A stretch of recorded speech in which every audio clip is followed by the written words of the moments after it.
senede bir hikmet var yeni. Gel yavru ağlayıp üzme sen beni. Bu ağlamak üzerine korkun beni.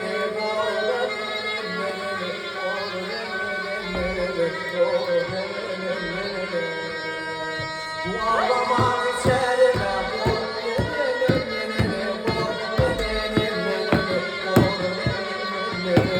Doğa. Haydi oyna. Öyle mi? Ben 5 kuruşum yok kökefe. Hadi oyna. Emine daima haber sağlayın. Bir Doğa. toprağım yok Hayır. çömez aylarlayın. Oyna. Oyna. Anladım ki hayat Oyna hadi. bize yok.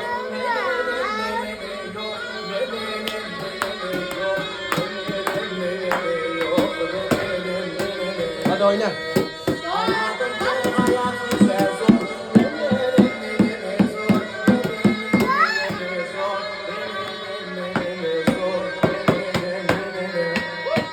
Gül cemalın tutar güneşi aya. Gül cemalın tutar güneşi aya. Aşıklar geçermiş çayı yaya.